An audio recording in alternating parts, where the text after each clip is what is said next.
From just go for it.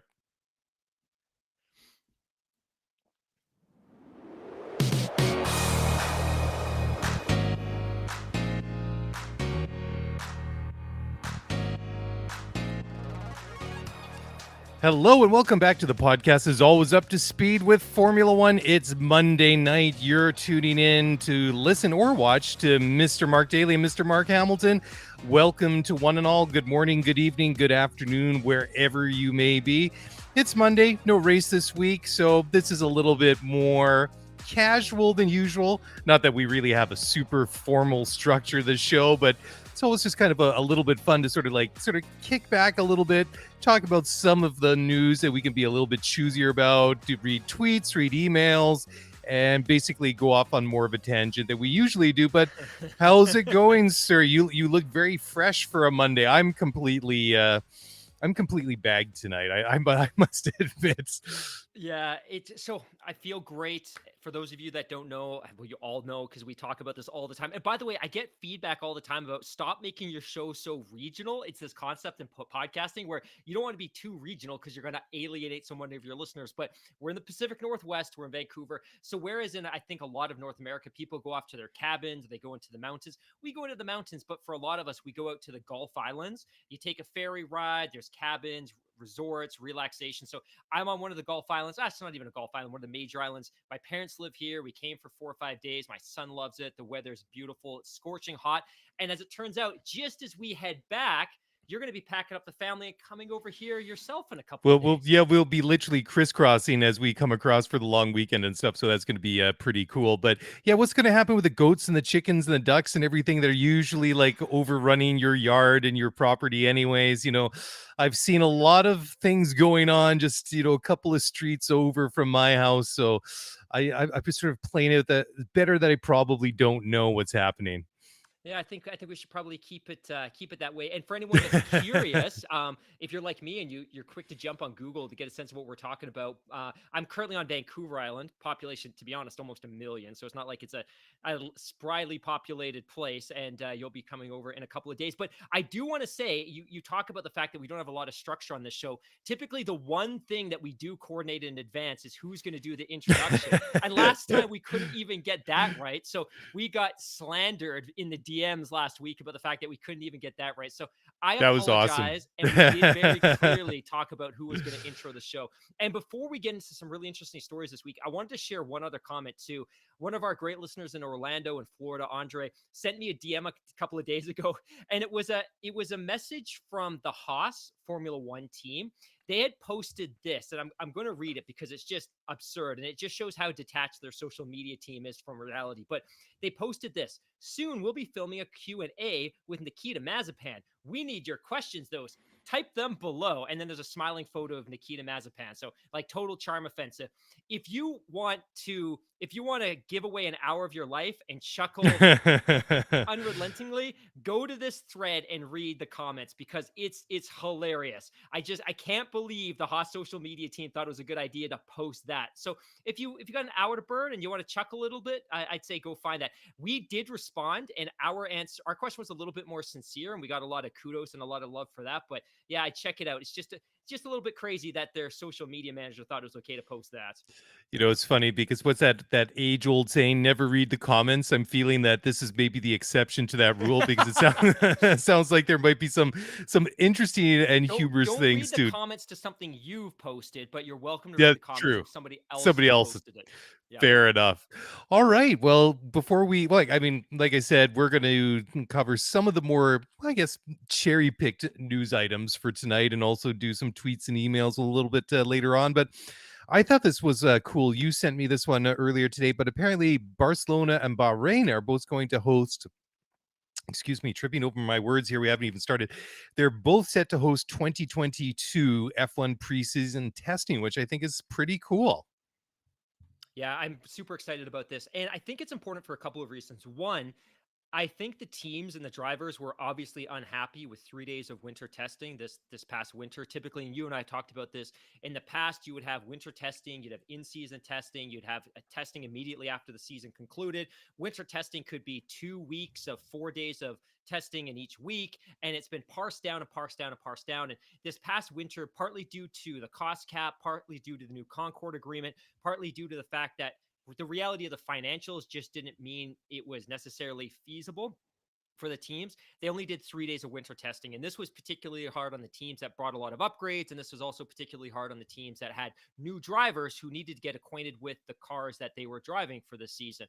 So the good news is it looks like, and we don't necessarily know the specifics around how many days they're going to be in each location, but it looks like they're going to set up camp in Barcelona for a couple of days. And then 2 weeks later, they're going to transport the entire organization down to Bahrain to conclude winter testing. So it's good because, and this will probably be one of the most exciting winter testing sessions we've ever seen, because Barcelona is going to be the first opportunity that we're going to get to see the 2022 car. So obviously we're going to have some unveilings in January, February, and possibly a little bit of March, but principally this will be our first opportunity to see something that's going to resemble the cars that line up on the grid at the beginning of the season, which probably won't be Australia, but we'll get to that in a couple of minutes. But yeah, super excited to see this, and I'm glad that they've split it. Gives the teams the opportunity to shake down the 2022 cars, go back to the factories, make some last minute revisions, and then roll into Bahrain for some more intensive testing. Yeah, it's pretty cool. So it looks like the way that they're planning it right now looks like the first test in Barcelona is going to go around the week of the 23rd, and then there's going to be a That's 2 week February, break right? in February of Right. 22. That's correct. And then they'll have a 2 week break, and then they'll head off to Bahrain for the second test, which is going to start about the 10th of March. Then they're going to stay there because it sounds like they're going to have a double header in the Middle East, with Bahrain opening the opening Grand Prix, and then Saudi Arabia getting the second race of the year. I think they're planning it the week afterwards. So Right. it sounds like we're going to get a pretty hefty dose of Saudi Arabia, and fairly condensed in over like the end part of this year. It's going to be coming online obviously, and then early next season. So I guess this schedule is going to kind of evolve over time. But yeah, I think this is a great idea. They certainly need the extra time with the new cars and everything like that. And I completely understand why they've tried to limit the testing, because I mean, back in the day, it was pretty ridiculous. It's just like they were almost using excuses to get into the car and drive around and put a couple hundred miles on the car, and it was just it was almost excessive. Well, it was excessive. So, but still, I mean, the way that it is now, what we saw last year, it was just. And we're seeing now that some of the teams that struggled in preseason testing and didn't get the miles in the car, I mean, they have took them a long time to find their feet. Something that I've become really excited about over the course of the last couple of years is potentially one day going to winter testing in either Barcelona or Bahrain. From what I've understood, and obviously I've never been, is it's kind of like a glorified free practice session, except that you have much closer track access than you typically would during an actual Grand Prix. One, it's super cheap. You can buy a pass that'll get you into the track all 3 days. You can walk around. You have access to all the grandstands. It's something that's actually pretty exciting to me now, and not just because I'm a gigantic Formula One nerd. But the other thing that I was reading today is after they made this announcement, there was a run on the hotels in Barcelona from Hmm, fans that are actually hoping to attend. So it sounds like Formula One's actually expecting unprecedented demand from fans that want to attend the Barcelona session. So as the tickets that's become cool. available and the dates seem to be solidified, people are buying up blocks of hotel rooms, and I would expect that we'll see a crowd in Barcelona for this winter testing unlike anything we've seen before. And I think partly it's because the sport just seems to have so much momentum right now. Spain is an accessible place for North Americans and American fans who might want to travel and check out a little bit of Formula One and do a little bit of touristy stuff at the same time. But also, it's just cheap. Getting into winter testing historically has been really cheap. It's really accessible. And of course, with the 2022 cars being unveiled, it's the opportunity to see them up close and personal in the flesh. I think it's pretty cool. And honestly, I would love to do a winter testing, but in this case, it totally makes sense, which is you're going to go to Barcelona, you get to experience that track. It's usually a little bit cooler, which I think is good for the teams to understand how the suspension and the tire setups work in a cooler temperature. And then you go to Bahrain and you get to experience an entirely different type of climate. Yeah, absolutely. And again, I know I've plugged it many times, but Barcelona is a great place to go and watch, and it's a great place to go and visit as well. So certainly that should be on everybody's list. But moving back to Saudi Arabia, Mark. So the race promoter Prince Khalid bin Sultan Al Faisal says that their preference is to be near the front end of the calendar. And so they've just started releasing the tickets for public to buy up for this year's race. And he had to say, quote, "For us as a promoter, we prefer not to be the one of the last races. Teams can do really well in the first races, and then other races have become not so interesting as a promoter. We wanted to have a race in the beginning of the season, but in time we had to do work for the track and prepare the track, and we couldn't have a race in 2021 at the beginning of the year. Our decision was to have a race at the end of 2021 or wait to have it an early race in 2022. Our decision was that we wanted to race in 2021. So now we're discussing with Formula One about what is best for us to have our race in 2022, and hopefully we can get to an agreement," end quote. So that is actually kind of interesting because, I mean, traditionally, the opening race of the year for many, many, many, many years has been in Australia. And obviously that's changed over the last year or so, what with the pandemic and everything that's going on there. And then it was going to be moved into November of this year, but due to the struggling vaccine rollout in Australia and a spike in COVID cases has unfortunately led to that to be canceled. But they actually seemed to embrace the fact that they could move the Grand Prix to a later point in the season. And by them, I mean Australia, whereas the promoter for the new Saudi Grand Prix seems to be quite counter to that position. I found it quite an interesting contrast in opinions. Let's put it that way. I think what's becoming quite clear, and we're probably not going to see a copy of the draft calendar for 2022 for probably another month or two. I think sometimes, Yeah. do we see it in the summer break or shortly after the summer break? But I think what's becoming obvious is Australia is probably not going to open 2022, and I don't think it's necessarily by their choice. I just think Formula One's going to play it safe. I think the race organizers in Australia want to play it safe. I know that 6 months seems like an eternity, but I think they probably want to make sure that they play it safe and back it off to the back half of the calendar. But I think you're right. The beginning of the calendar is typically an attractive place to be. And I totally get it in terms of the Saudi position on this one, which is ideally you don't want to be in the back portion of the calendar, because what we've seen since 2014 is that if you're one of the last 2 or 3 races on the calendar, the race is meaningless because the championship's already been decided. Now, in Hmm. this case, it's a little bit unique because Saudi, the Jeddah race, which would be the debut for Formula One in the Kingdom of Saudi Arabia, it was never intended to be on the calendar for 2021. In fact, the race organizers are working overtime to get the track ready in Jeddah. It's a street track. The layout's similar to Baku, although I think it's going to drive quite differently. But they're working overtime to bring this track to life, and it really just came down to the fact that Chase Carey and Liberty went to the Saudi group and basically said, "Look, we've got some unpredictability in the 2021 calendar. We need to get you on the calendar or get you in a position that you could host a race, because we don't Hmm. know necessarily what's going to happen with some of these other traditional tracks." And ultimately, I think the Saudi group was like, "Sure, we can certainly make that happen." But by design, Saudi was always designed to be linked up with Bahrain at the beginning of the season. And I think what we're probably going to see next year is we'll go to winter testing in Bahrain. We'll see the opening race of the season in Bahrain, and then we'll kind of back that up with a race in Jeddah about a week later. The other interesting thing too is, as much as Jeddah is going to be interesting for obviously a lot of political reasons, which we can talk about in the Spaces chat this week because there's a lot of people asking questions.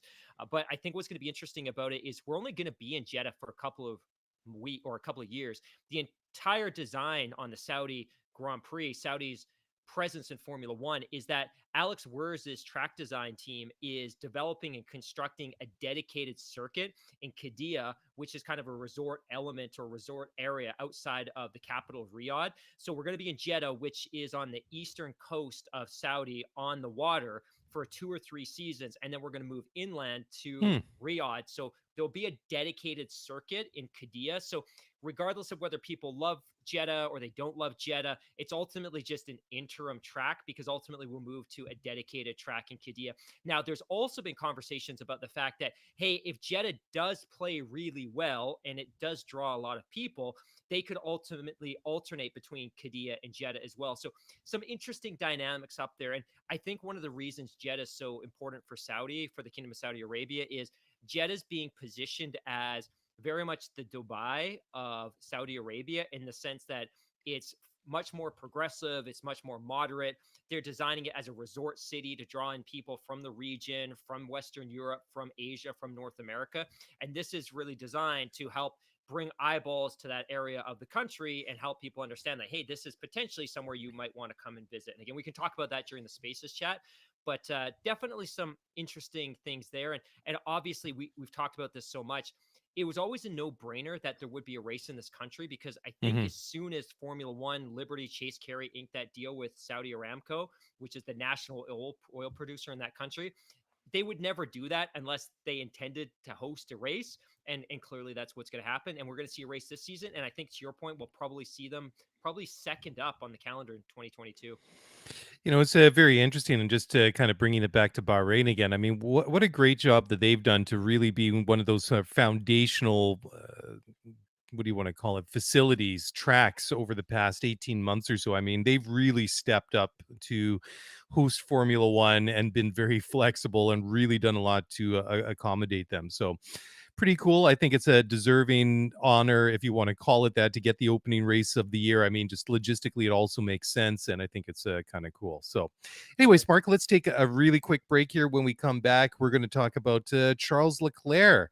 He's weighed in on what he thinks perhaps they should do with the sprint qualifying that we saw last weekend in Silverstone for the very first time. So we'll talk about that in a moment.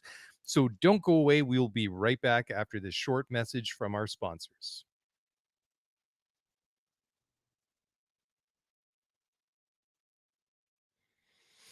All right. Well, welcome back to the show, everybody. It is Monday, July 26th. And just like that, in the blink of an eye, the summer's almost half over.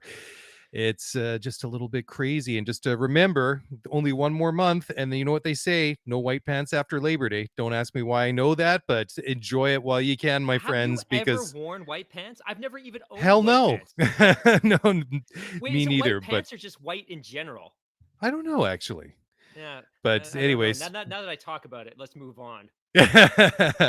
so this is another one I thought was kind of interesting. The headline I thought was a little bit, I wouldn't say misleading, but anyways, it says, don't use sprint qualifying to decide starting grid for Grand Prix. So I read into that a little bit, that maybe Charles is being a little bit pouty. He's being a little bit unhappy about it, but it's quite contrary to that. Anyways, Charles had to say the following about the sprint qualifying, which debuted last weekend at the British Grand Prix at Silverstone.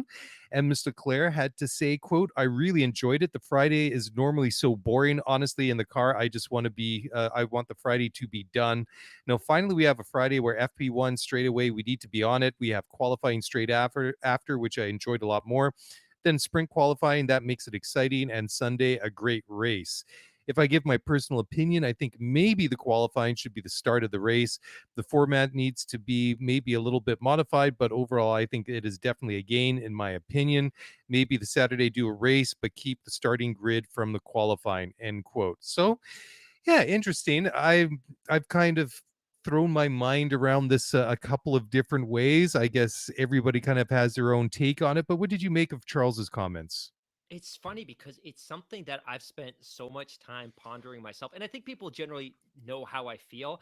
I had a lot of Hmm. fun at Silverstone. I thought it was worth experimenting with. And the race weekend format that was introduced at Silverstone necessarily compromised the integrity of the Grand Prix. Because I think for a lot of traditional fans, they're open to the idea of experimenting with free practice and qualifying, and maybe even this concept of sprint qualifying. But I think the Grand Prix weekend, or the Grand Prix event on the Sunday, is sacred. That no matter what you do Thursday, Friday, Saturday, you can't take away from that in a meaningful way.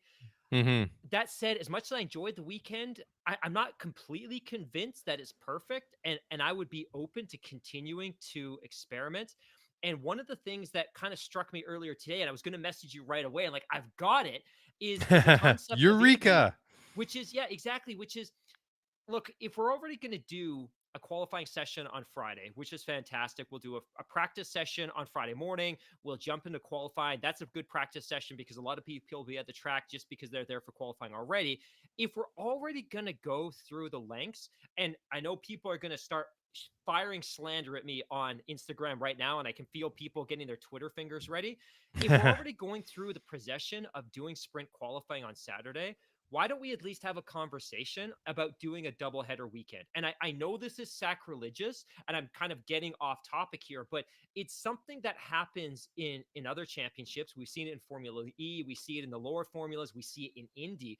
But if you're already going through the trouble of doing a sprint qualifying session and all the headaches that could potentially come with that, and the debate about the meaningfulness and whether it should set the grid for Saturday, what if you just had two races in a single weekend and those are your majors? That at a couple of events every single year, you have two full pointed championship Grand Prix. So just an idea, and I know people are going to slander me like crazy because that flies in the face of protecting the integrity of the Sunday Grand Prix. But the more I thought about it, like, if we're already putting in 100 kilometers for sprint qualifying, why not amp that up to a race? Maybe it takes a lot out of the drivers, the teams. Maybe a car gets damaged, you can't get it on the grid for Sunday. I don't know, but doesn't that risk already exist with sprint qualifying? So I'm off topic, but I would love to hear your response to Charles Leclerc's comments. Less so Yeah, mine. yeah, it's interesting because I've kind of looked and thought about it the way that he said it. Because I mean, he's obviously quite positive about it. He seems that he did enjoy the experience. But the one thing I can't really get my mind around is keep the qualifying for both Saturday and the Sunday. Which I guess on one hand, it really puts an extra emphasis on qualifying because Right. it's either all or nothing, right? That you either qualify well and then that's what you're stuck with all weekend long. So I've kind of struggled to maybe get by that. And I could see that, okay, if you qualify bad or you hit traffic, then maybe you're just really out of luck because you're going to be starting, maybe you're hoping for, say, first couple, maybe first two rows, but maybe you're starting now in P10, if you're one of the front runners, for example. So that could be difficult to deal with. But then also, what if you have a mechanical during qualifying? And then, that just to me seems like an extra, I don't want to say punishment, but then it just seems that you don't get that chance to redeem yourself. And unless they go with something that, okay, you qualify, you have your qualifying on Friday, you qualify P1, P20, or somewhere in between, and that's what you go with all weekend long. I thought the only way that you could maybe make that work is perhaps, okay, you have the full pointed race on Sunday, then maybe the sprint race instead of sprint qualifying, maybe you have kind of like a mini race. Like we Right. saw, it was like basically Yeah. 1/3 distance at Silverstone. Maybe you do like 1/3 points or something approximate to it. So rather than 25 points for first, you for the first 10 positions you go 10, 9, 8, 7, 6, 5, 4, 3, 2, 1, or something like that, right? Or maybe you give out points to the first to the top 5 or something, like maybe something like that. Maybe you sweeten the pots in other ways, I or like I it. don't know if he gets too No, I gimmicky, like it. like, yeah, I was just gonna, yeah, I that part I thought was kind of cool, but then I was thinking, do you want to go as far as like that gimmicky double points thing that they tried a couple of Yeah. times? I wasn't really a big fan of that when they did Neither that. When was was that? I. I li- 2015, 2016, or something like that? 20 back in 2014. I like where you're going 2014. Oh with my this, gosh. and it's something that resonates with me in a couple of ways. One, it kind of solves the issues with qualifying, right? Which is, in a sprint qualifying weekend, qualifying is not really qualifying because you don't get pole from qualifying. You just get to start on the front grid for sprint qualifying, but you get the pole for winning the sprint qualifying race, but it's not a race because you can't call it a race because the race is the Grand Prix on Sunday. I like this concept in that you do qualifying on Friday, potentially set the grid for Saturday and Sunday. But I think you're right that if you're going to do qualifying on Friday, which sets the grids for Saturday and Sunday, what's the point of Saturday? Like, you need to make that more meaningful. So either Hmm. there's more points available, or it's a longer race, or it's more intense. So I kind of like that idea of a sprint race. So qualifying sets the grid Saturday and Sunday. You have a Right. more meaningful sprint race on the Saturday. And by meaningful, you just mean there's more points available. I kind of like that. And again, this is why I think this concept is so fun, that what we tried at Silverstone was a good start. And certainly it's what's going to be emulated at Monza in a couple of months. But I'm open to some other ideas. And again, I like the idea of a doubleheader. I know realistically, from a financial perspective, that's too much, but I like your idea. Like qualifying on Friday, you get pole. So if you got tickets for the weekend, you come in on Friday, you have a free practice session on Friday morning. The teams kind of get to a shakedown of the cars. You have qualifying Friday night. Love that at Silverstone. And on Saturday, and maybe because it's a more intense sprint race, maybe you don't do a free practice 2 session in the morning. Maybe you do. I like that idea of a sprint race that afternoon. It's strictly for points, not to set the grid for Sunday. And then Sunday you have the Grand Prix, which is the full pointed affair. I like where you're going with this. Yeah, because I was going back and thinking about the whole sprint qualifying we saw at Silverstone, and I really enjoyed it, but I felt that what was it? It was 17, 18 laps or something, wasn't it? But I felt that once we got to that about maybe halfway through, maybe two-thirds through that session, it felt that everything was, I don't want to say decided, but it was kind of settling into that groove. And I I felt agree. that everybody, it wasn't like they backed off, but everybody kind of felt like, okay, well, we've only got like another 5 laps to go. It was like, maybe I should just maybe not protect the car, but it wasn't like they were really pushing those last maybe 5 or 6 laps. But I thought, well, if Charles is talking about this, maybe we can take a little bit further and then sweeten the pot with these championship points. So all of a sudden you have that, you dangle that incentive of Right. constructors and drivers championship points in front of these guys.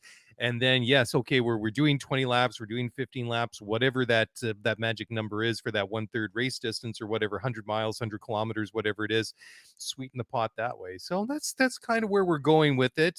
Trademark Scudery F1 podcast. So we'll keep an eye on, see how, who's ripping off our ideas, but all good.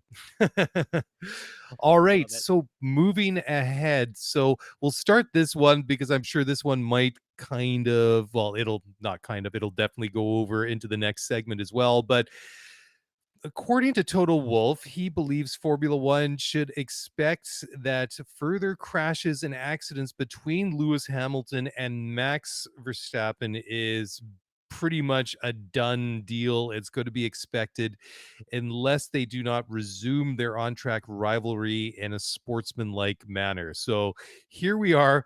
10 days out, almost 2 weeks out from that big crash that they had with the two of them at Silverstone last weekend. And apparently, tempers is probably cooled, but emotions still obviously seem to be a little bit on edge. Let's put it that way.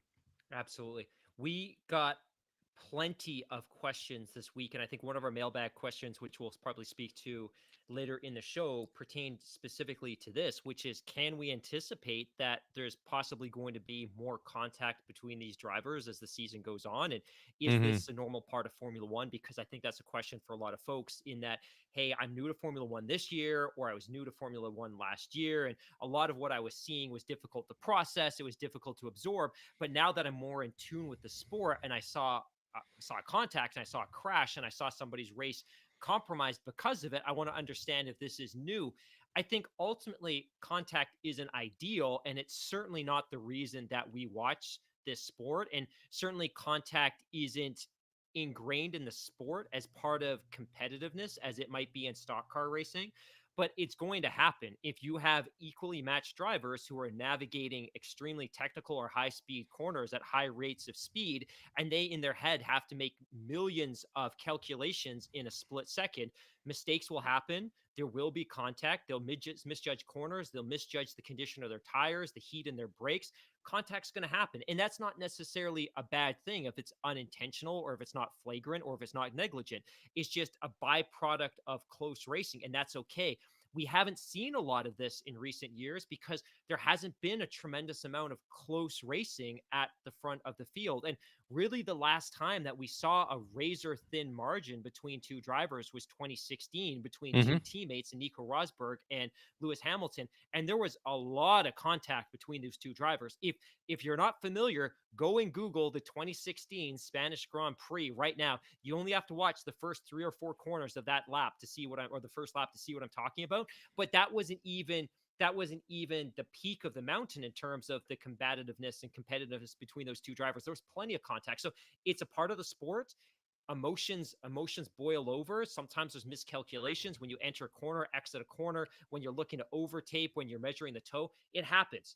It's just a part of the sport. And I don't want to dismiss it as being insignificant from a safety perspective, but it's just a natural part of the sport when you have two highly competitive drivers racing equally matched cars at high rates of speed.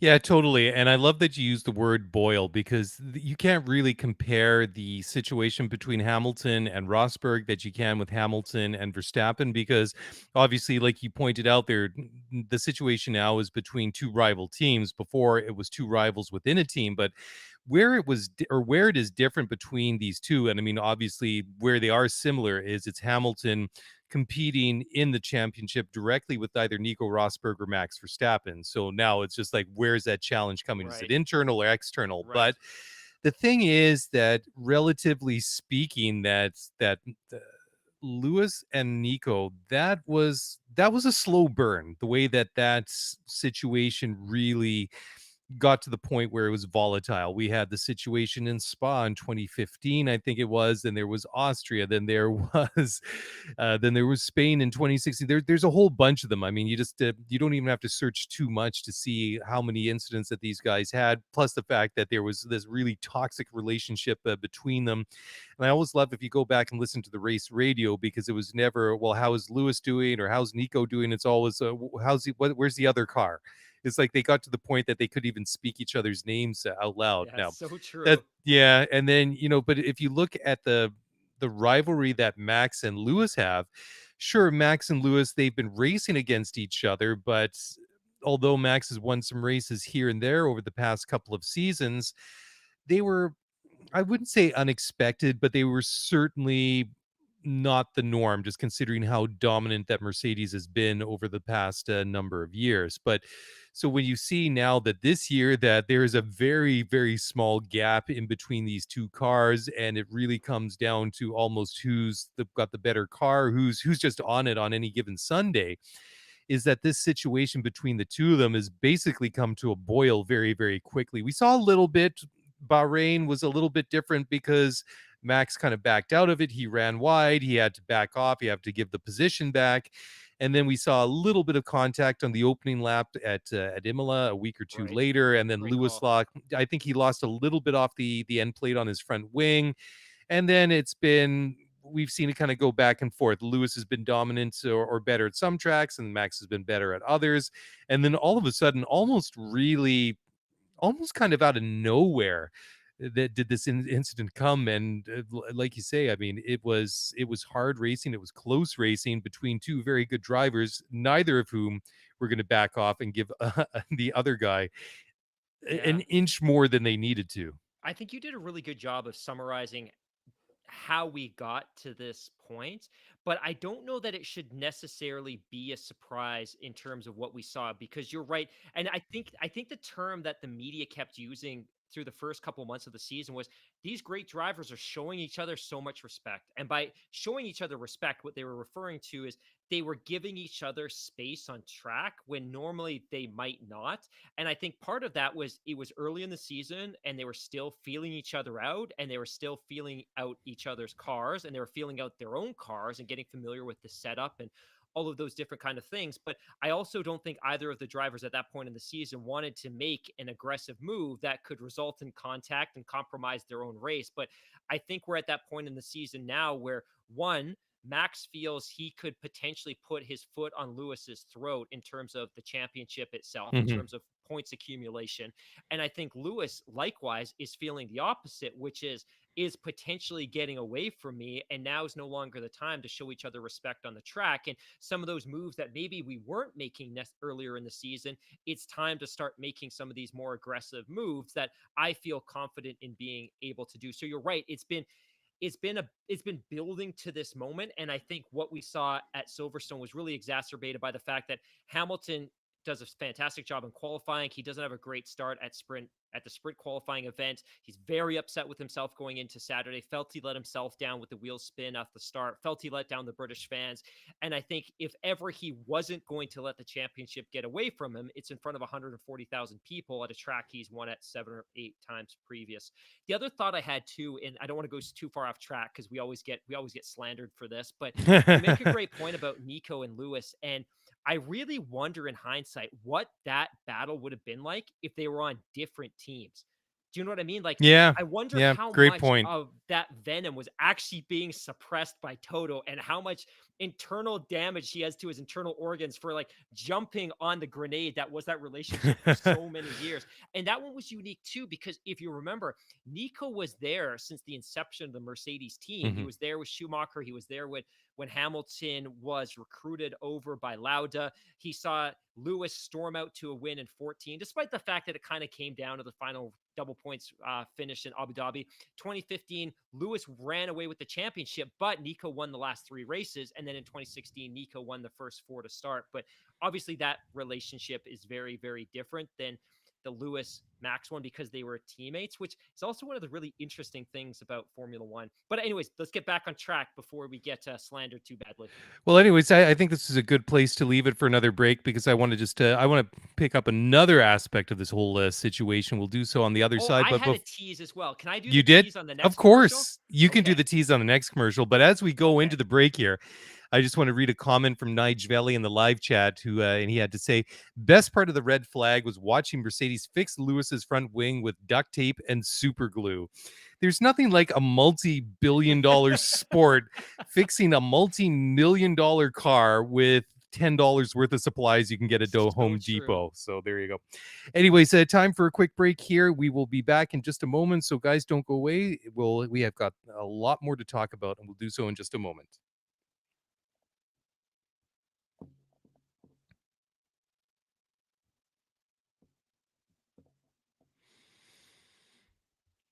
All right. Well, welcome back to the show. You are listening to the podcast is always up to speed with Formula One with Misters Mark Daly and Hamilton, the Marks as we've commonly be known or addressed nowadays, which is pretty cool and easy for everybody, might I add.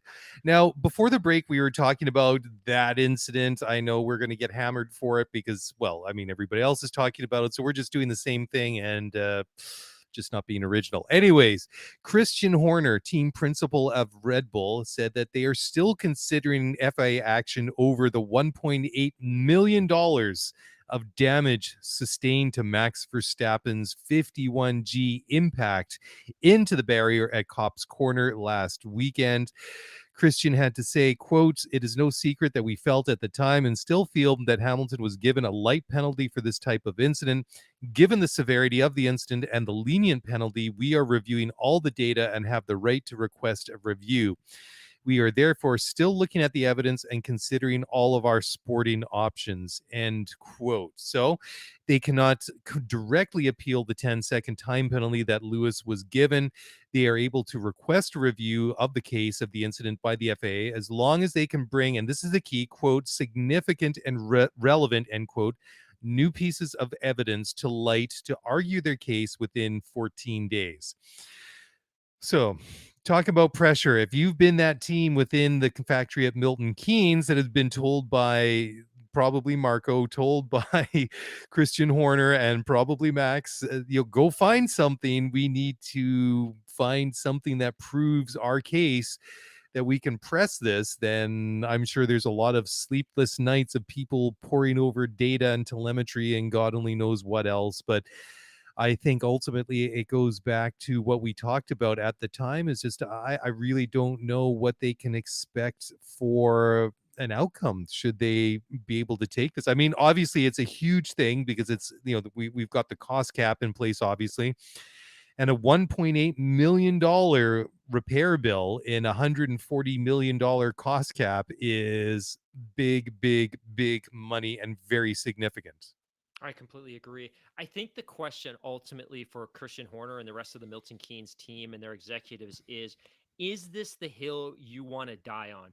Is this the Right. hill Yeah. that you want to battle on until the end? Is this the incident that is worth compromising? And I don't want to be too dramatic here, but to go to the FIA and to effectively say that the stewards were wrong and the penalty wasn't harsh enough, and that we've done 2 weeks of Sherlock level investigation and we've Mhm. found some ounce of data that suggests that this was flagrant or intentional is problematic for a couple of reasons. Because first and foremost, it sets a precedent.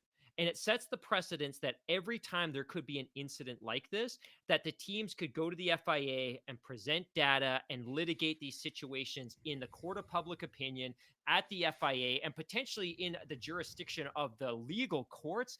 This isn't a good look for Formula One. It's not a good look for Red Bull. And I think one of the things that I continue to see are former race car drivers, former Formula One drivers coming forward and saying, look, this is a racing incident. And we've heard executives that are currently with Formula One teams saying, this was a racing incident. Hamilton was at fault. If we need to assign blame, no question at all. He took a penalty. The stewards awarded a penalty. He took it. He won the race. We move on. If you're angry at the penalty, have that conversation with the stewards. And it's funny because a couple of months ago, my friend, even a month ago, I had people sending us DMs saying, it disgusts me that you two are such big homers for Red Bull. I'm never going to listen to your show again. And then a week ago, I had the exact same messaging, not necessarily from the same people, saying, you guys are just gigantic Mercedes fanboys. And like, let us be very clear here. We want nothing more. I love Lewis. I love Max. I love Charles Leclerc. I don't think there's really many drivers on the current grid that I don't love. All I want to see is a competitive championship. But the Yeah. more I've reviewed that footage and come to understand the situation and listen to people weigh in and share their opinion, to me it was a racing incident. Hamilton was at fault. He was assigned a penalty. That's great. He served his penalty. They didn't litigate that, but I don't think it's a good look for Christian Horner and Red Bull to continue to litigate this in the court of public opinion, because unless they have some smoking bullet, some piece of evidence that suggests that there was something borderline criminal happening with Lewis Hamilton and the Mercedes team, this isn't a good look. Because what my fear is you create a precedence where if you're a big team and you have the resources to litigate these things, you're going to litigate every single piece of contact on the track. And here's the other consideration. What if they go to the FIA and they battle this out, and in a month from now we come back at Spa, and what if Max goes into a corner hot and makes a mistake and takes out Hamilton? Then what? It's challenging, because what you're suggesting here is we are perfect and we don't make mistakes, and our drivers don't make mistakes, and Hamilton was at fault. I don't like how this is trending. What do you think? What are your feelings? Yeah, I totally agree. I mean, it's problematic. I really don't know what they can do or expect. I mean, I can understand. I mean, yeah, you've basically written off a car. It's almost 2 million and 140 million cost cap. So obviously it's significant because the penalty doesn't fit the crime, basically, right? I mean, 10 seconds for 2 million dollars worth of damage. I can understand why they're really salty and upset about it, for sure. But I'm going to be a little bit silly now. I mean, I was just going to say that Liberty would never let it go that far, because if it actually goes to legal action, they're Oh, they're I savvy agree. enough and smart enough that if it has to go to like legal proceedings, I'm sure they'll get the People's Court or Judge Judy or somebody involved and get some But knowing entertainment value out Liberty, of it. maybe But they could turn it into a special. yeah, maybe, right? I don't know. But yeah, I mean, it's just problematic for so many things, I or so many agree. ways. Going back to a more serious note, it's just like exactly, we could see something further down the road, pun intended, that Max is on the wrong side of it. And it just gets to the point that, where do you want to draw that line in the sand? Where do you want to set that Right. precedent? And I think that's where it becomes very, very tricky. And I mean, we've had this discussion quite a bit over the last couple of weeks, not just us, but just in the Formula One sphere in general, just about the regulation, about I guess, all the parameters that are going into the new cars, right? And then you'll get some comments. Okay, if they start, you take some sort of action against that move by Lewis Hamilton. It's like, well, they're regulating what they do with the cars. Now they're regulating more what they do in the cars, and then that's where it goes. But anyways, I think another one of the comments in the live chat is pretty on point, and as again from Nigelli, who says that's exactly where Red Bull is lobbying. It's not for this incident; it's to get some sort of beneficial ruling for the next one.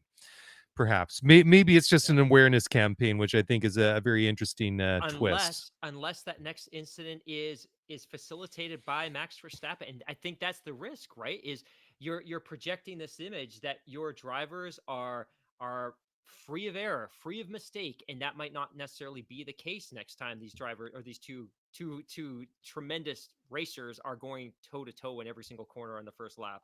Yeah, exactly. Right. Very interesting. All right. Well, let's move on to the next one. And this is one that you sent me that was some of the takeaways I think that were very interesting from the British Grand Prix and the storylines going into the Hungarian Grand Prix on Sunday. So I'll let you take this one away since this is your thing. Is this what you're going to tease at before the break, or you got something else? No, I've got. Are we ready for a break? Because I've No, got a not great. yet. Couple more Oh, minutes, anyways. okay. So yeah, I think because I got a few stories here. I want to make sure I've got the right story here. This one right here. So I think there's a couple of thoughts when we go into Hungary, and there's a couple of stories that I kind of want to touch on here real quick.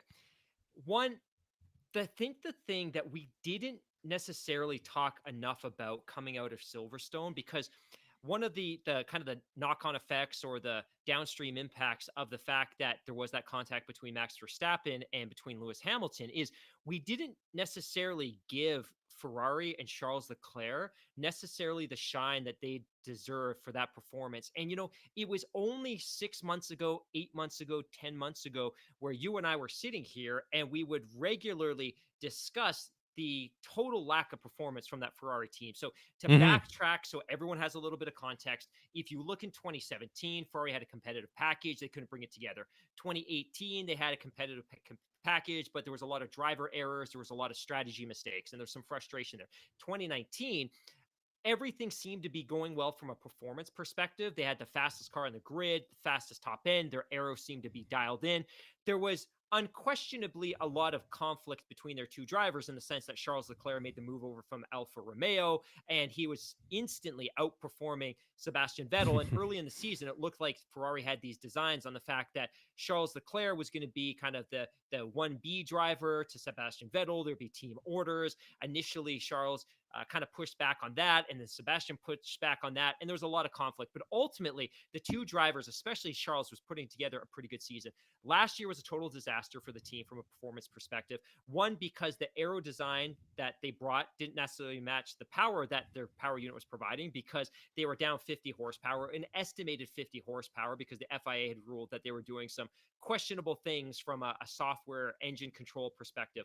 But I think one of the things that we probably haven't acknowledged enough of is how effectively this team has rebounded this year. And I'll be very honest, if that contact between Lewis and Max had happened 2 laps later, let's say that crash had happened on lap 3, Ferrari could have won a Grand Prix at an extremely demanding track. So I think that's probably something worth noting. And a lot of people have reached out to me over the course of the last week asking specifically that question, which is, was that a great performance? Should we be excited about this? Why aren't they getting enough shine? And honestly, like, admittedly, shame on us because I don't think we necessarily gave enough love to Charles and the Ferrari team for the performance they put in that weekend. And I also want to credit Charles as well because while he wasn't necessarily able to hold on to the lead at the end of that Grand Prix, he was extraordinarily gracious in second place on that podium. And obviously, I don't think he was expecting to be in a position to win a podium, period.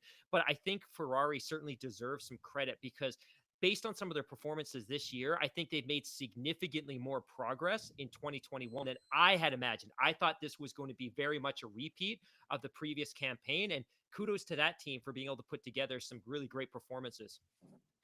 Yeah, absolutely. And I think you just nailed it that when you said that you didn't really expect them to be this competitive because you're not the only one. I don't want to say that I'd written them off, but my expectations for this team, not just last year, but this year and maybe next year, for the foreseeable, like short to midterm, was really dialed back. I mean, this is comes from the comments basically from up and down through the ranks at the team that from all levels that were basically saying, well, we don't really expect to be competitive to until 2022, maybe not even until 2023. So I think it's a really great story because the one thing that we've seen in his relatively short time in Formula One is just how exciting of a driver Charles Leclerc really, really is. And I think that it would really add a real wrinkle, a real twist to the championship, even though he might not be a legitimate contender to the title themselves. But could you imagine? Okay, we have two teams now that are very capable, obviously, of winning a race any given Sunday, and Red Bull and Mercedes. But how great would that be for the sport? How great would that be for parity if Ferrari all of a sudden got their act together and had this competitive car, this Oh, I car completely agree. that is able to win races, and all of a sudden you've almost got like this three-horse race that between the big three, any one of those teams is able to win a race on any given Sunday, because we know Lewis can win, we know Valtteri can win, we know Absolutely. Max can win, we know that Sergio can win, we know that Charles can win. And you got to think that Carlos Sainz is probably fancying his chances after coming so close at Monza last Oh, year. So I yeah. think it's a real tantalizing thing, and it's one of those situations where Ferrari, I think they need Formula One, and Formula One needs Ferrari. I know when you say that about basically any other team, that percentage is weighed one way or another to varying degrees. But Right. I think Ferrari, just based on their stature, I mean, I think it's still beneficial for both of them to be in the sports, and I think that Ferrari could walk away if they wanted to, but it would be a big loss for them. It would be a big loss for the sport, and it's also not good for the team or for the sport in general, for Formula One, if Ferrari struggles. I mean, your most iconic race team in the entire world that's been there since day one. Absolutely.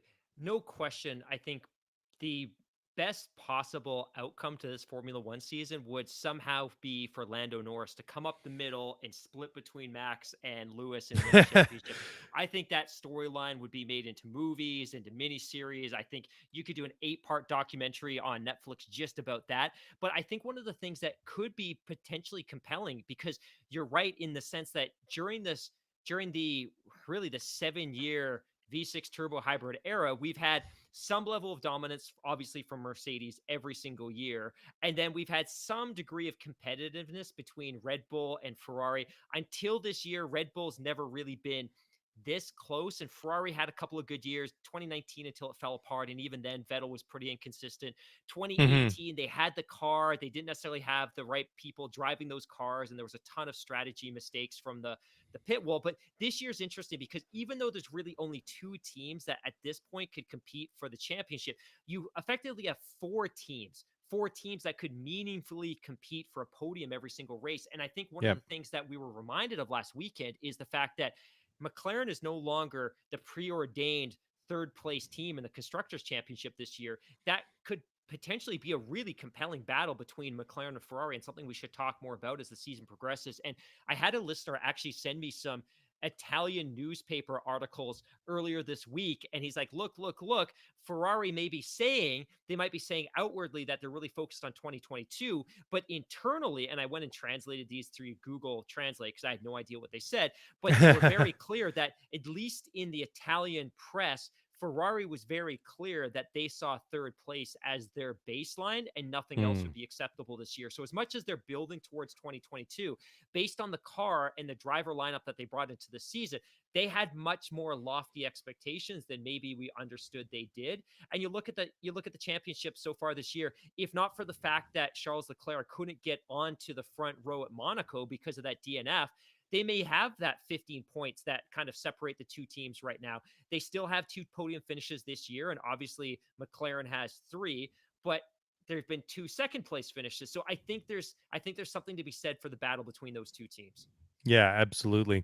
Hey, Mark, let's take another break here. When we come back on the other side, couple more stories, and then we'll jump into the mailbag. And oh, hey, I'm raining on your parade, sort of, I guess, kind of. But you said you wanted to tease something, so please So tease let's away. tease this. Coming up after the break, this famous North American athlete, who might be very familiar to NFL fans, has a few things to say about Formula One. That and much more coming up after the break.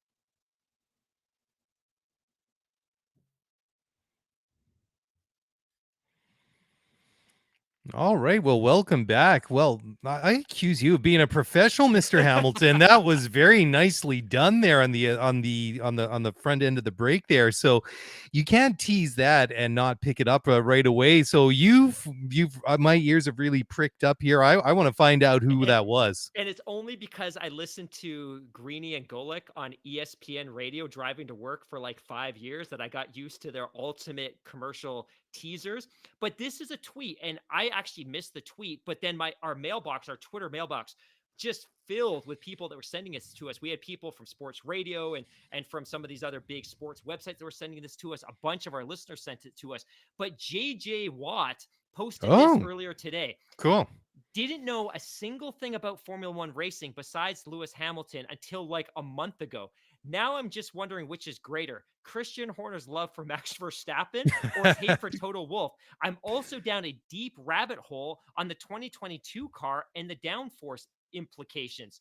This was fantastic. So this just talks, and I don't want to That's really overreact, cool. and I'm the king of hyperbole, but when Yep. you have an extremely popular North American NFL player or American NFL player tweeting about his passion, his newfound passion and conversion into Formula One fandom, I think that's ultimately pretty cool. And of course, a bunch of the teams tweeted at him. The F1 Twitter account actually tweeted at him as well, to which he responded and said he's trying to learn more about the downforce and the floors for next year.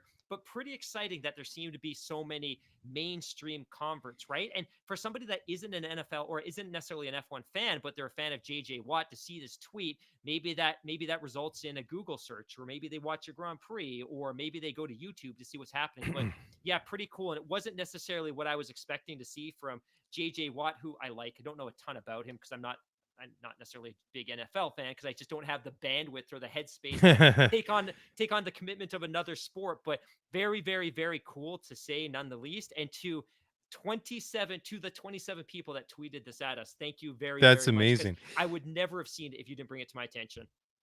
Yeah, you know what? Actually, it's pretty cool when you get a guy like JJ Watt stand up and say something like that. I mean, it has a bit more significance because I mean, he's a household name. I mean, he's one of these people like an athlete that you might not be a hardcore NFL fan, but chances are you know who he is or you know the name. So that's Absolutely. pretty cool. I wonder if that might parlay itself into some sort of celebrity appearance. I know that the U.S. Grand Prix is Great. kind Well, of right in the middle of like NFL season, but who knows? oh, Maybe on a he Thursday or a Friday or something.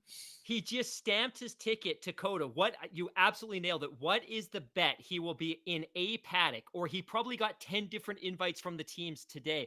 But I think you're absolutely right. Like, I'm looking at the guy's Twitter account right now, 5.6 million followers. I Yeah. guarantee there's almost zero overlap with existing F1 fans. So potentially 5 million people who don't know anything about Formula One saw that tweet today. And if 1% of those, if 2%, if 5% of those did a Google search and just looked into it, what a great way to start converting new fans. Oh yeah, well, can you imagine, if you see a picture of him on Twitter, on Instagram, or something like that, rocking a Mercedes hat, or Yeah, excuse me, a Ferrari totally. hat, or something like that, his followers are going to pick up on that, and that's, excuse me, that's great marketing for Formula One So I guess that's or ultimately the whoever. question, right? Which is, he's going to be at Coda. You just nailed it. He's going to be in a garage. I guess the question is, which team will? It won't be Haas. At least I hope it's not going to be Haas. But I guess the question is, which team will? Which team's invite will excite him the most?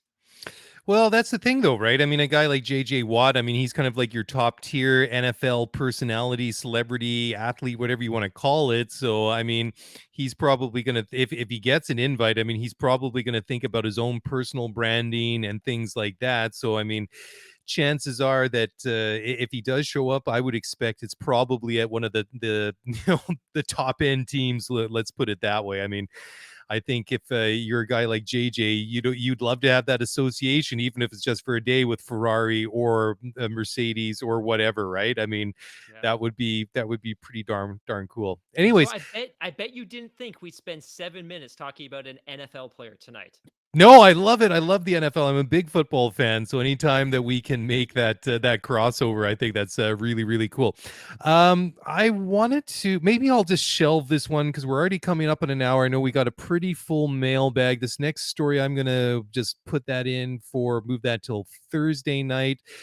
So this one, I think I just want to talk because this is a little bit more of what I would call an evergreen discussion. And this is Total Wolf making the comment that the Mercedes Formula E driver deserved to be in Formula One amid some of the talks and links that are being drawn to their names with the Right. what could be potentially an open seat at Williams Racing, because we're all expecting at some point that seat currently occupied by Valtteri Bottas is going to be made vacant and will be shortly filled by Mr. George Russell.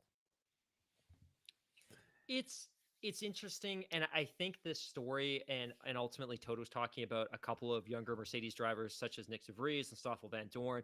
I think it reflects the fact that Mercedes has this seemingly strong pipeline of talent that comes into Formula One. And then all of a sudden, there's this real bottleneck as soon as you get past Formula Three, Formula Two. And that bottleneck is really the byproduct of the fact that they don't have a really strong relationship with any other teams other than Williams in terms of taking on some of this younger talent for developmental purposes. So Williams ends up in this awkward position where if they're comfortable with their driver lineup at the Mercedes team, they don't really have anywhere else to stash these drivers. And obviously one of the huge foundational things that's been so successful for Red Bull, though I think we could argue ad nauseum about whether it's really been successful since Daniel Ricciardo left or not, is at least in the Red Bull case, that team went out of its way to buy a competitor and transform them into their top tier development program. So Mm-hmm. ultimately we can develop drivers at the academy level. And really, when you talk about an academy, it's different than soccer where you have a physical academy and you bring your players there and you test them and you drill them and you put them through exercises and you familiarize them with your programs and your philosophies. In motorsports is a little bit different in the sense that you identify these young talents and you sign them early and you help cover the cost of bringing them through karting and the lower formulas, because without sponsorship it's impossible. So if you get an academy deal with a Ferrari or Red Bull or Mercedes, they help to subsidize the cost of bringing you through that development pathway.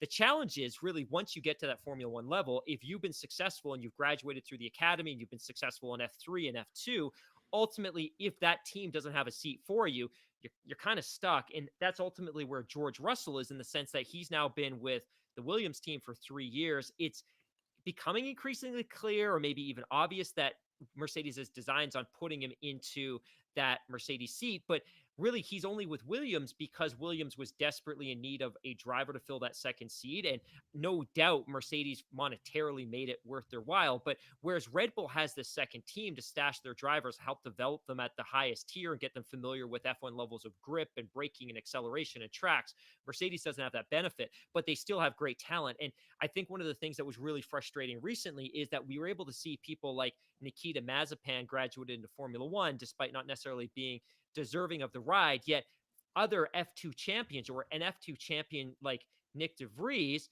is kind of wasting away in Formula E. And that's not, I'm not trying to slander or take a shot at Formula E, but ultimately this is a guy who won the Formula 2 championship. He did everything that could possibly have been asked for him at the highest level of open wheel racing outside of Formula Mm-hmm. 1. And he's stashed away in Formula E just because the Mercedes has nowhere to put him in. I don't necessarily have an answer for this, but maybe the answer is more teams, whether they're linked to Mercedes or owned by Mercedes. I think ultimately there's more space on the grid for additional teams, because I just think there's some really talented drivers outside of the sport that deserve a ride.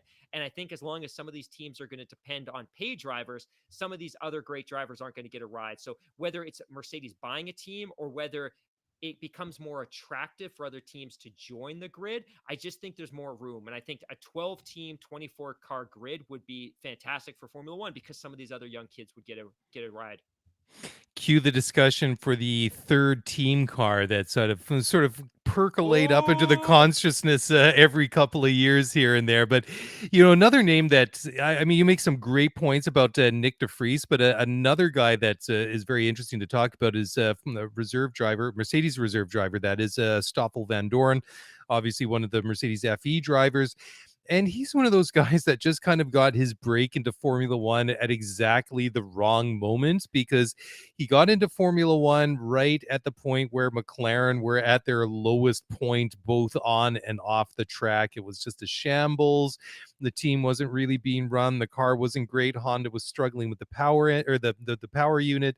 And it was just a tough run for him, and he just didn't really have anywhere to go. He was never going to do anything. I mean, if he came into the team now with the car that they have now compared to what they had in 2015 or 2016, whatever it was when he came in. Well, when did he get his debut with the team? It was when Fernando had that big crash in Australia in 2015, missed Bahrain. Stoffel debuts for him to cover for that race in Bahrain. Scored in the points, Exactly. Yeah. Exactly. My the point, pun intended, I wanted to make Oh, sorry, is I that stole that. no, that's quite all right. I mean, it's great because he came in uh, basically out of the cold and then scored a point on his debut in a car that he wasn't necessarily familiar with, and then he gets a full-time drive with the car at their, like their worst possible point. So, I think that obviously was unfortunate in terms of timing for his career, but there's always been some question marks for me regarding Stoffel Van Dorn. I mean, how old is he now? He must be what, 25, 26, 20, thereabouts? 29. So he debuted. 29. Yeah, so he's Wow. one. I think you're a big. Also, I'm just gonna throw this out there. So allegations, but I think you like him because he's Belgian.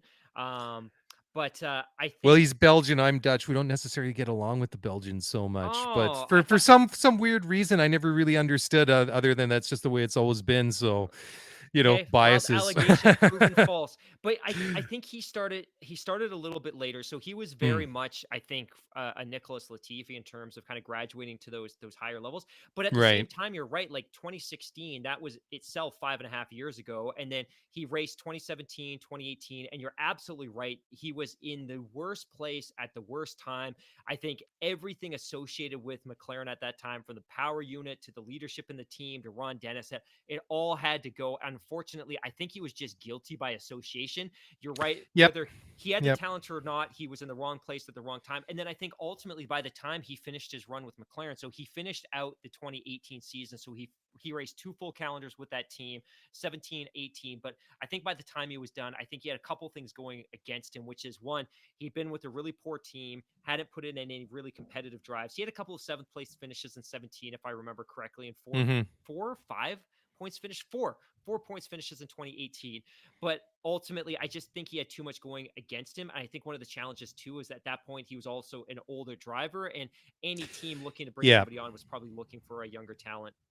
Yeah, totally. And I think maybe just to clarify, I would say that I am a fan of Stoffel Van Dorn, basically from the points that you just raised, I guess the unfulfilled potential, just that he showed some glimpses of when he was in Formula One, but ultimately, I think and now at 29, that's perhaps maybe, well, maybe not, but he seems a little bit too old to really sort of get a long-term shot in Formula One. You would think that if they're looking to bring anybody up that through the system to maybe you know maybe work their way into the Mercedes team at some point, you would think that youth would might have the advantage, but who knows. But I Yeah. do think it is interesting nonetheless that Toto is bringing their names up. I mean, they're two very good drivers, no doubt about it. And I guess basically what he is saying is this there's more to this discussion than perhaps any of us had It really thought. It is interesting too that this conversation does also highlight Mercedes's involvement with Formula E, right? In the sense that they have a team at Formula E. At least they have somewhere to put some of these former academy drivers, if not for the Formula E circuit itself and the fact that Mercedes had a team. Nick DeVries might be with another organization altogether. He might be in DTM. He might be trying his hand at Indy. So at least through Formula E, they have some degree of control over his development and the trajectory of his career. But again, if I had a choice between the two of them, and I know that's not necessarily where we got started on this one, given that Stoffel's 29, he's had two full championships to kind of demonstrate what his capabilities are. And given the fact that he's on the wrong side of 25, I would certainly give Nick DeVries a shot. He won the Formula 2 championship just a couple of years ago. I think he would be my preference, but he himself isn't particularly young either. This is a kid that's 26, and people criticize Latifi for being a little bit older Hmm. relative to some of his peers, but Nick DeVries himself is a little bit on the older side, but I would certainly give him a shot, and I would love to see him find his way into Formula One over the course of the next couple of years. Yeah, absolutely. But very interesting. And I guess we're going to be watching this one over the summer break to see if anything transpires with that Mercedes seat at any point. But We'll see. There'll be plenty to talk about, Oh, no and doubt. I tweeted about this, and we don't need to get into this now, but I am absolutely confident. I am absolutely 100% confident that Mercedes will announce their driver lineup for 2022 during the summer break. I think partly it will be because they want to cut out the back end speculation that could become a massive distraction during the back half of the season. But I think what they're potentially want to do is make sure that if Bottas isn't coming back for 2022, that in alignment with the announcement for who his replacer is going to be. Part of the announcement will be that they found a ride for Bottas as well, because I don't think they want to be in a position where, hey, we announced George Russell for 2022, and then you've got poor Bottas finishing out the back half of the calendar, uncertain of where he's going to be, and all those Mhm. questions surrounding him. And we obviously saw Toto make comments recently about the fact that he'll do everything in his power to help Bottas find a ride. So I think if you start putting all these things together, I think it's pretty clear that that announcement will come during the summer break. And if it does, then it's good for Mercedes because their future is clear. Those questions stop getting asked and they can focus on the championship. And I think all of that's just predicated on their ability to find a ride for Valtteri, although that also is predicated on the fact that Hamilton himself is okay with bringing Russell in and pairing with him, especially considering he's made so many glowing comments about what a great teammate Bottas has been recently. But we can Yeah, save that for exactly. another day. Absolutely. So, one final break. When we come back, tweets and emails the rest of the way. So, don't go away. We're going to do that in just a moment.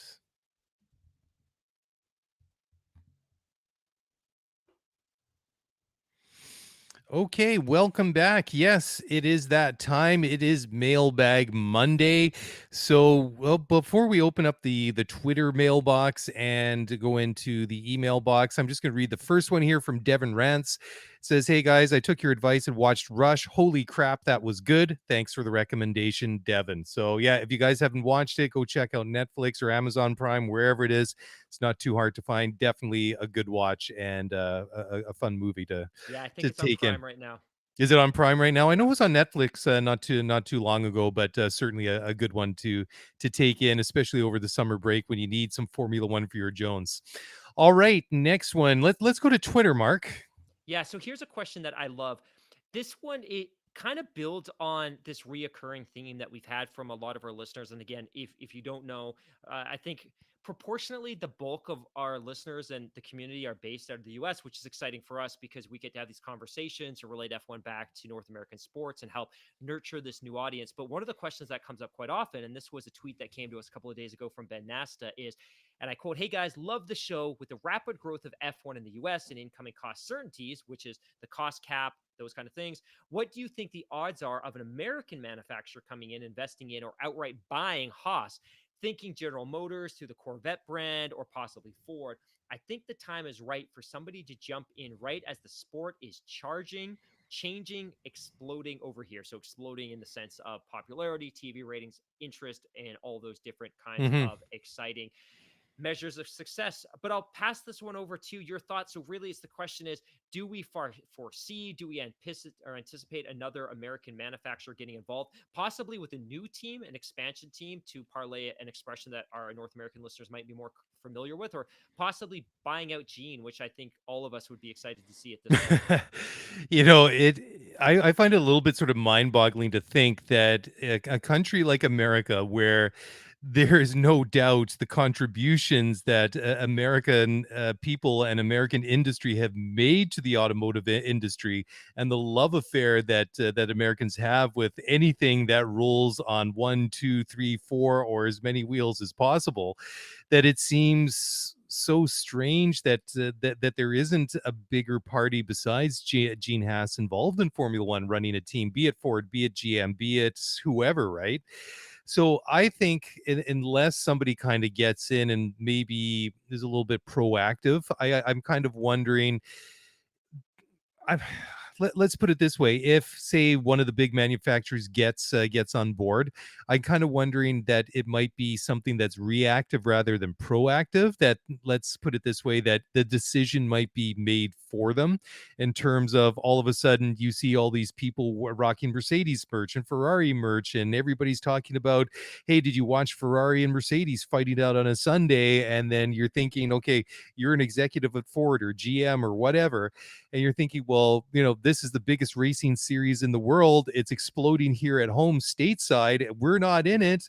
And all these people in our primary market in America are walking around wearing t-shirts and hats of German car companies or Japanese car companies. So I'm kind of wondering from there, but I'm kind of interested too at the email that we had from Diego last week, who is the machinist at Roush Engineering, and whether that there's some possibility that maybe that they do something in Formula One similar that they're doing in NASCAR. There's so many possibilities, and I'm just not sure. I mean, Ford's most recent adventure in Formula One really didn't turn Jaguar. out all that great. Yeah, with Jaguar. So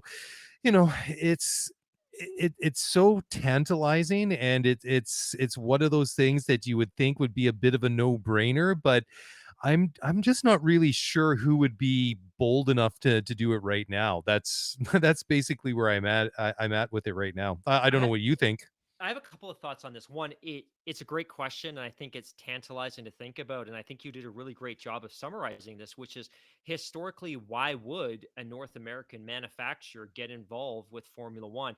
The reality is, your principal market is the United States. A lot of these domestic manufacturers aren't big into the export market, and if they are, they're using sub brands. So historically, General Motors uses different brands globally to cater to all of its different markets. So if you Sure. brand a Formula One Yep. team Motors, you're going to have limited appeal outside of the US. And then ultimately, if you only had one race in the US or zero races in the US, where's your domestic ROI going to come from? It makes sense to partner up and launch NASCAR teams when you race 15, 20, 25 times a year annually, and they're all in the US in front of US audiences and in front of US TVs and all that kind of stuff. But from a Formula One perspective, historically, it's never made sense for a big American company to become involved. And we've seen Toyota get involved, and that made sense because it's a global brand. And we've seen BMW get involved, and that makes sense because they're a global brand, and Mercedes is a global brand. But if you look at these domestic brands, whether it's Chevrolet or whether it's Dodge or whatever the case may be, they don't necessarily have that global reach. But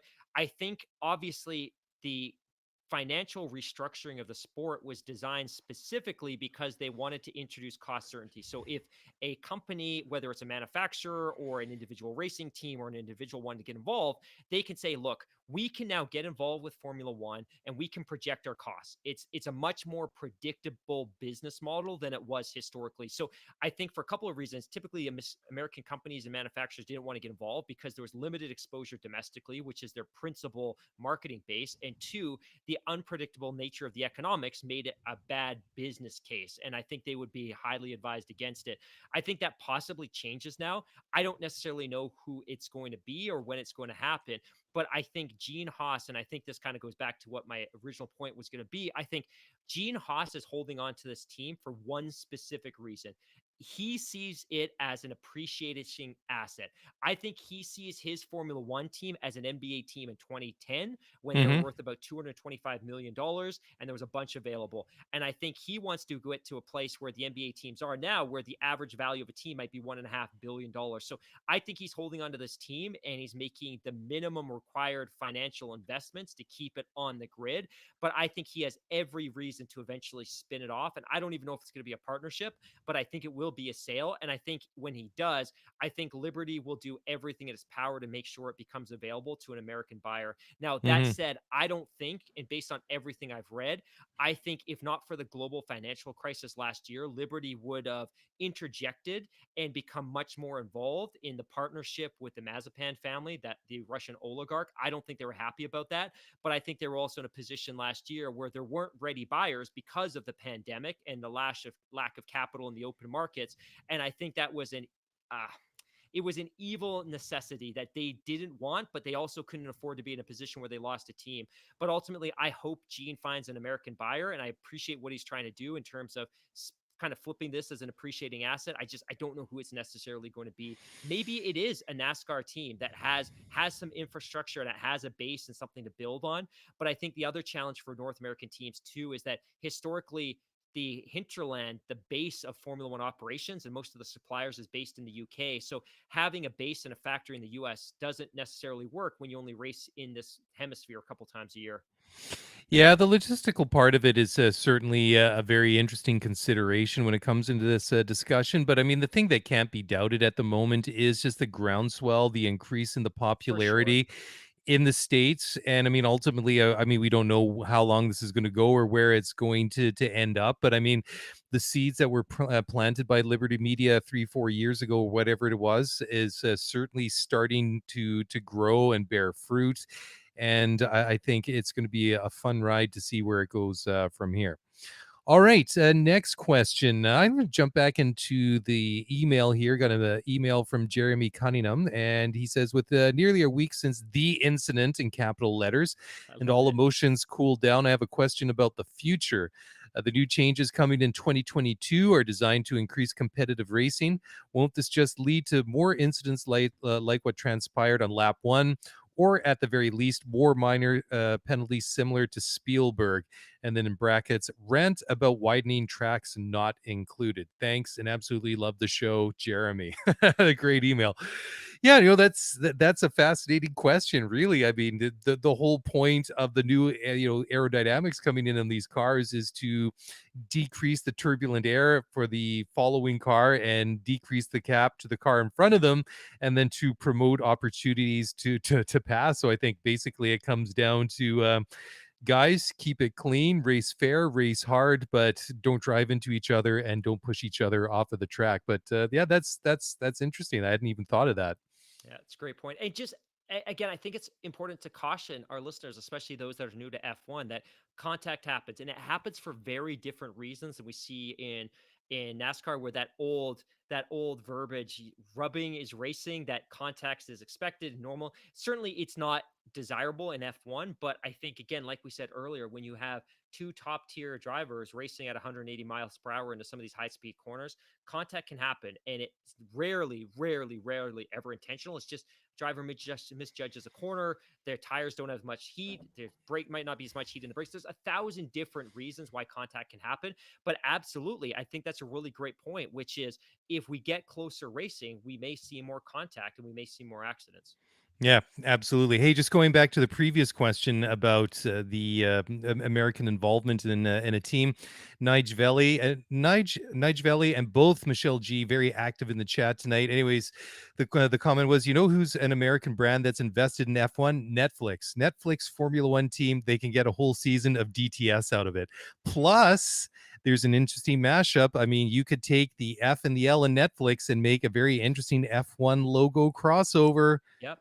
Patent Yep. pending. Can we actually do that? Can we put a patent on somebody else's trademark name like Netflix? Probably not, but that's a great call. Why are we thinking of a car manufacturer? I mean, I guess ultimately anybody has the money could set up their own team, but obviously Netflix maybe doesn't have the expertise in building cars. But great call nonetheless. Okay, next Twitter question, comments, whatever you got, hit me with it.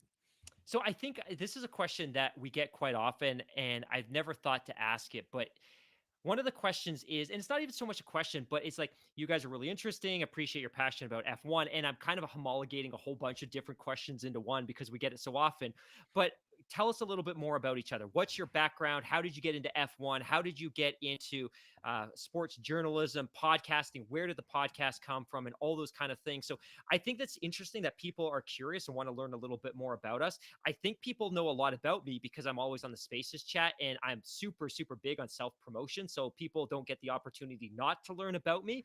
But I think given the fact that we've done such a really great job of building this community and talking about each other, I think there's some value in kind of giving everyone a little bit of background. And I know we did this at the beginning of the season. The question comes up quite often about how we got into F1, but maybe in your case, and I'll do the same, but maybe in your case, talk a little bit about where this podcast came from to begin with, because I think one of the key things people are super shocked about when we talk about this in the Spaces is this podcast is 5.5 years old. This long predates DTS, but kind of talk about your background, what you do, your passion for sports, some of your favorite sports, and maybe just kind of share where this podcast came from to begin with.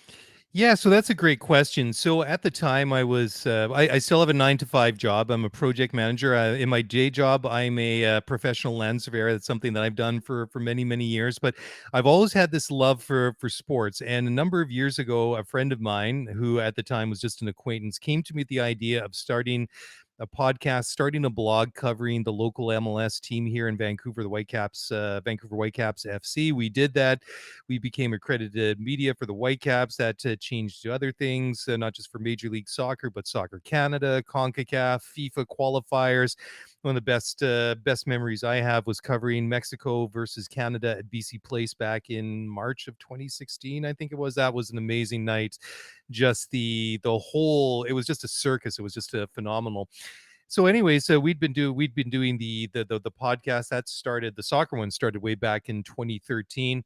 And when it came around to 2016, we had basically everything set up. And I mean, I'd been watching Formula One. It was something I grew up with. My dad's English. He was a Formula One fan. He was his entire life. And that was something we just grew up with. And I thought, well, I'd always wanted to do something about Formula One, be it a blog or whatever it might be. And I thought, well, I'm already doing this, all this other stuff. I've got everything here. So I just decided to do it. I started to start it on my own, which I did. And then so I did on my own, I think the first year, and then the second year for a couple of years I did it with another colleague in Montreal. He moved on to other things.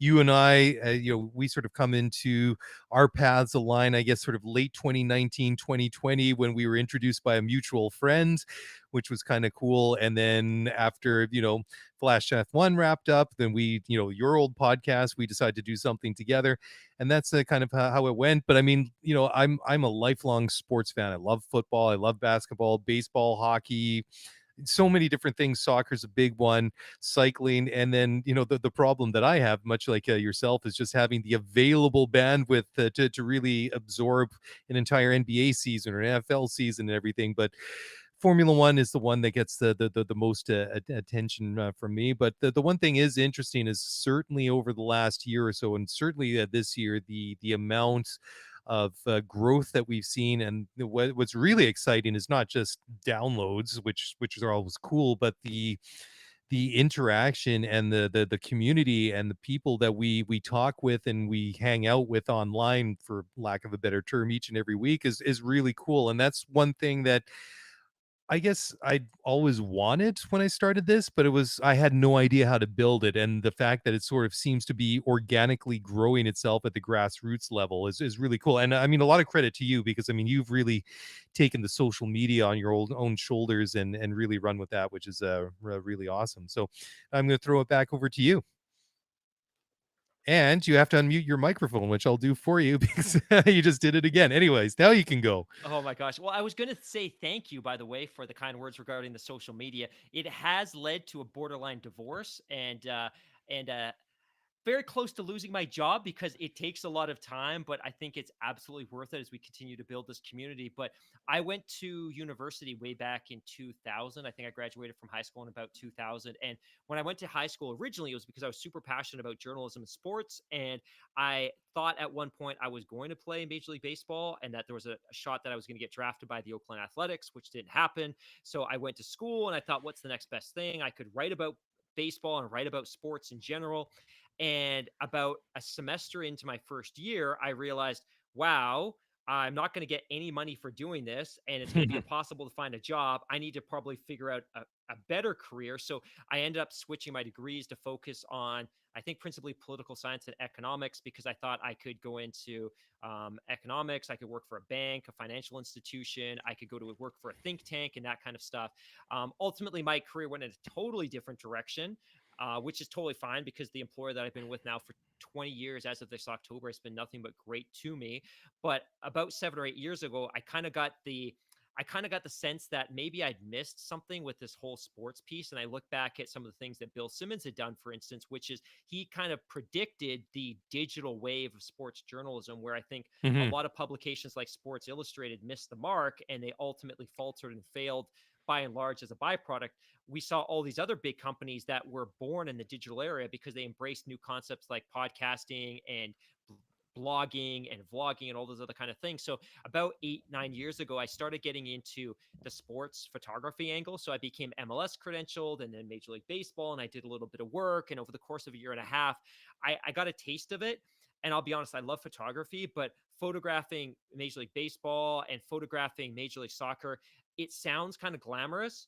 I'll be honest, it sucks and it's impossible to make money and you have to invest a ton of money in gear and it's long hours and you could shoot an entire series over a course of a weekend and not sell a single photo because typically you sell these photos on to aggregators who make them available to publications and maybe you sell a shot, maybe you don't. Like it was a lot of work. So back in 2015, 2016, I thought I want to get involved a little bit more with what had become one of my big passions because it's something I share with my wife, which is Formula One. And in 15, 16, I want to do something. I want to start a site. I want to start a podcast. 2019, we kicked off the Flash F1 podcast, ran that for about 100 episodes. It was going really well. We were getting a lot of traction through the pandemic and work. I was exhausted. It was a lot of work. It wasn't directionally growing as quickly as I thought it was. Although in hindsight, it was actually growing really, really well.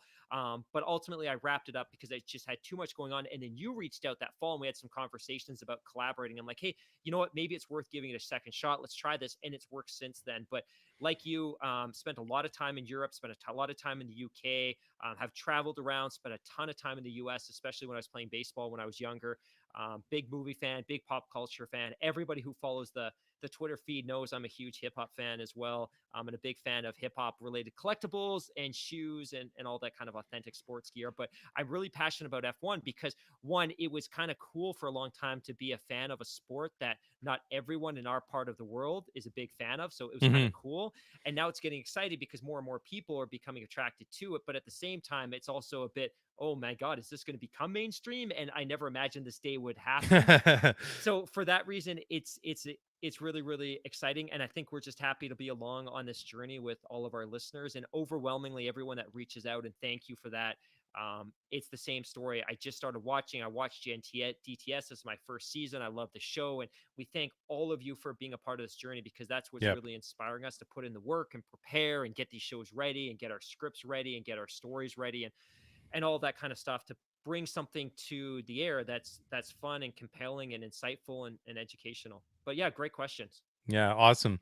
Hey, next one is from Thomas Beto or Beto. I hope I pronounced that correctly. Anyways, Thomas has to say, hey guys, with all the talk about ways F1 can give a better fan experience, what do you think of this idea? At the halfway point to the season, after the standings start to take shape, introduce one on one Friday duels with your nearest competitor in the championship standings as of each race weekend. Example for Hungary, Lewis versus Max, Lando versus Bottas, Perez versus Leclerc, etc. It's a one lap duel. Fastest time for each duel gets 2 championship points. Too much too soon. I think it would be great TV. Thanks, Thomas. And his sign off, it says University of Alabama. So Crimson Tide checking in, which is pretty cool. I love it. I think, it's interesting. And I think that's, they've started to look at alternative ways to increase the spectacle with all this sprint qualifying and the moving the Friday thing around. And I suppose that basically where I see this evolving is on the ultimate success or ultimate failure of the entire sprint qualifying, sprint race, whatever it is, format. And perhaps they might consider something in the future. I mean, the one thing is that Liberty is obviously not afraid of is they're not afraid of trying new things without really you have to change. You have to try new things if you want to move forward, but I don't think that they want to basically throw the baby out with the bathwater. I think they recognize the value and the history and everything that comes with with Formula One, but they obviously are open to trying new things. And I have to admit that this sprint qualifying that we saw last weekend way better than that rolling cutoff bizarre qualifying thing that we saw back in 2017 or something, which everybody hated right from the beginning. So who knows? Perhaps if this becomes once it gets dialed in, maybe they'll look at other things. So who knows?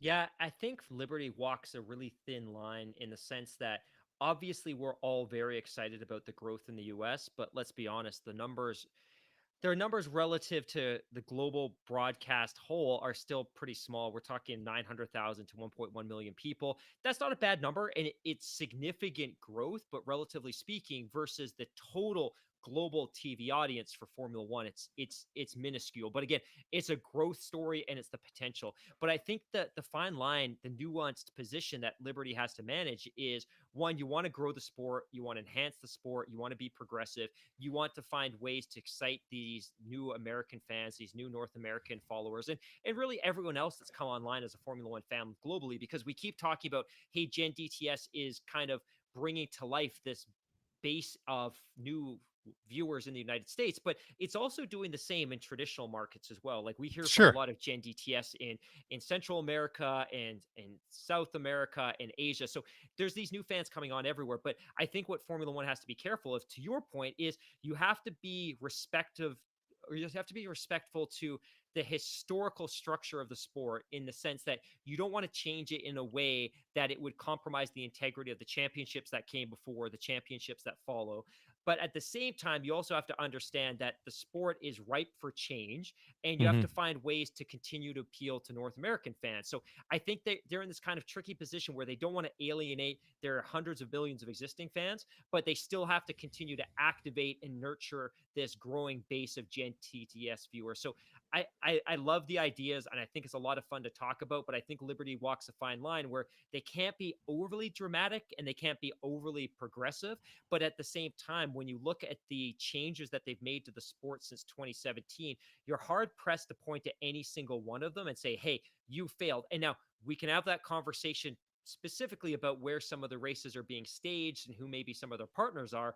But in terms of the actual spectacle that is the racing, I think you'd be hard pressed to find a criticism of what they're doing on track, or how they're promoting the track through the sport through social media and Hmm. YouTube and digital channels like the F1 TV app. Well, there's no doubt there that their digital footprint, their social media footprint is orders of magnitude higher than it was Absolutely. pre 2017. I mean, it was non-existent. I mean, they did the bare minimum in what I call the old days. So, absolutely. Yeah, who I've knows got where it's going to go in the future? Have we got time for another Twitter question before the Yeah, break? I was going to say we're already kind of getting to our normal sort of like a 90-minute time, but we've got so many good messages and questions this week. So let's squeeze in one more because you obviously have one that you want to get to. And I feel terrible, and I apologize to Javier Ramos. You tweeted this at me. It feels like weeks ago. I think it was the beginning of June, but it was a great question. Texas forever. Here's the question. I have a question for the podcast. I am new to Formula One and I am Gen DTS. I read for the French GP that Hamilton Bottas switched chassis. What does that mean?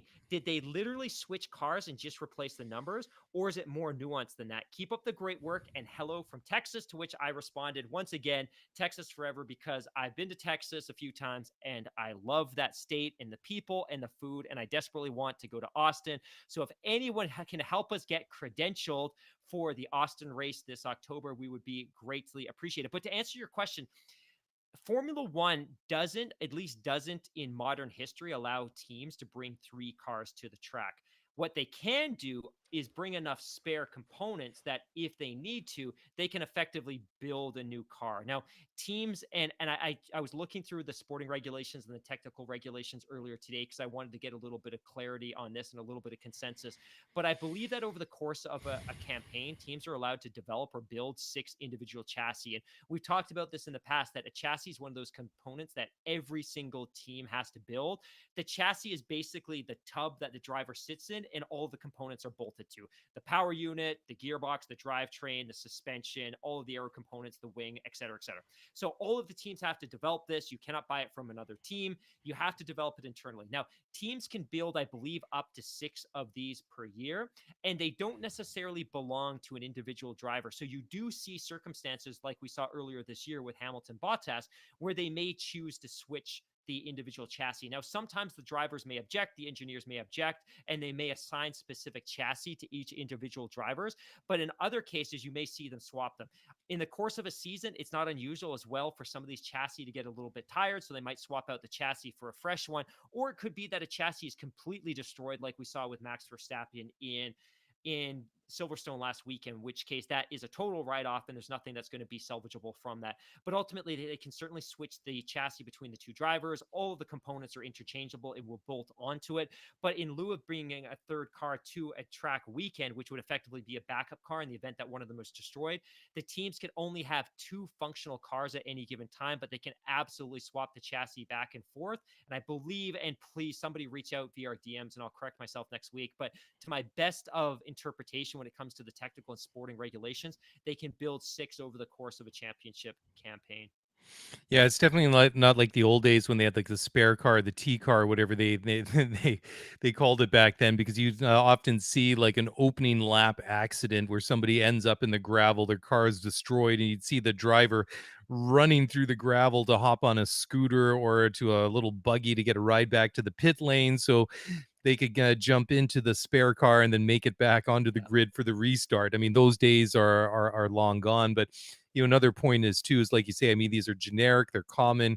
You can basically mix and match parts from one car to another. I mean, it's all interchangeable, and it's not say something personalized like the driver's seat, which is form fitted to that that individual driver's body and their contours and everything like that, which I think that not only was Max's car totaled, but I think that he actually broke the seat in his car as well, which the seat, for lack of a better way to describe it, is not like a seat you would see in your truck or your car. Or it's basically like, I guess it almost looks like a carbon fiber scoop. It's just basically like a contoured thing that they sit into. But you always hear like just after Christmas, just when you get into the new year, you'll hear once the drivers start coming back from their holidays in the winter that they've gone to the factory, they've had their sort of their initial walkthroughs, they've had their seat fitting, and then that's kind of the first indication of when the season is actually starting, is when they do that. But great question. Cool. All That's right. all we've got from the Twitter mail. Well, actually, we've got lots, but I want to save some for Thursday and for next week. But that's all we Cool. got for tonight. That's awesome. Well, guys, thank you so very much for listening to the show.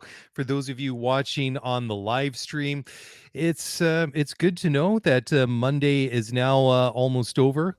That Tuesday's coming, and I hate Tuesdays too. I mean, Mondays, suck, but Tuesdays are almost as bad because you're still a couple of days still before you can get that weekend feeling. But whatever, we still have a weekend and a race coming up, so it's all good. Anyways, that's it for us. Thank you for listening, watching the show. Thanks for all your emails. Thanks for all of you that were watching on the live stream and for the questions and comments.